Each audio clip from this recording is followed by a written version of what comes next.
ఒక పట్టణంలో ఒక ధనవంతుడు ఉన్నాడు.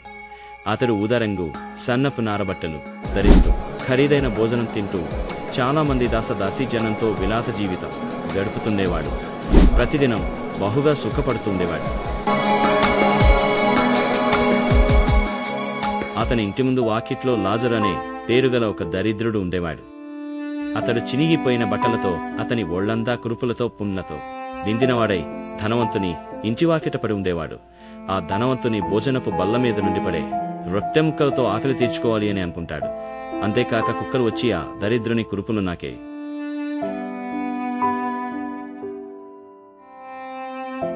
అతను ఈ లోకంలో ఆకలితో, పేదరికంతో, వ్యాధులతో ఎంతో బాధపడ్డాడు. కానీ ఎవరికీ కష్టం కలిగించలేదు. కొన్ని రోజులకు లాజరు చనిపోతాడు.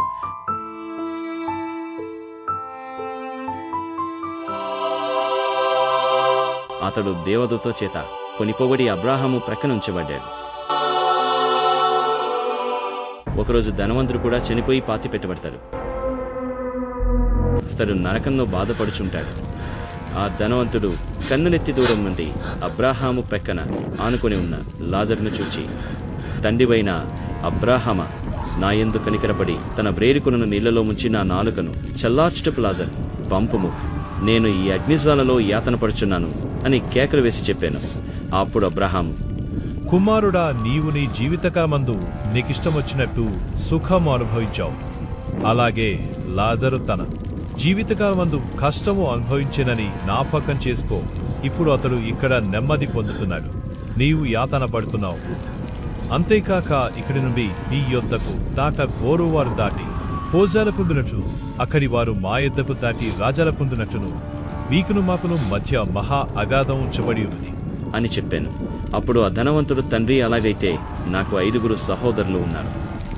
వారు ఈ వేదనకరమైన స్థలమునకు రాకుండా వారికి సాక్ష్యమిచ్చుటకే నా తండ్రి ఇంటికి ఆ లాజరుని పంపవలనని నిన్ను వేడుకొనుచున్నానా నేను.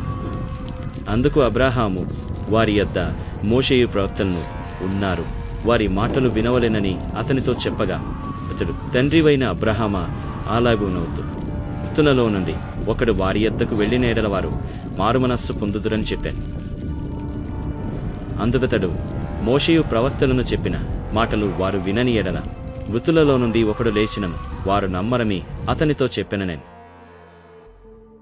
ఇది కథ కాదు, ఆ కాలంలో జరిగిన ఒక యథార్థ గాథ. ఇది మనకు ఒక పాఠం నేర్పుతుంది. ధనవంతుడు సుఖభోగాలు అనుభవించాడు, కానీ తన ముందు ఉన్న లాజరు పట్ల దయచూపలేదు. తనకు అవకాశం ఉన్నా ఎటువంటి సహాయం చేయలేదు. చివరకు ఆ ధనవంతుడు వారిని అగ్నిలో కాలుతున్నాడు. మన పొరుగు వారికి ప్రేమించమని, యథార్థంగా ఉండమని, మరియు అవసరంలో ఉన్న వారిని ఆదుకోవాలని దేవుడు చెప్తున్నాడు. చనిపోతే మనకు ఏ అవకాశం లేదు. దేవుని వాక్యం విని దాని ప్రకారం జీవించే అవకాశం ఇప్పుడు మీకుంది. మనం ఇప్పుడు దయగలిగి మన దగ్గర ఉన్న వాటిని అవసరమైన వారికి పంచాలి. ఎల్లప్పుడూ దేవుని వాక్యాన్ని వినాలి అనేది గుర్తుంచుకోండి.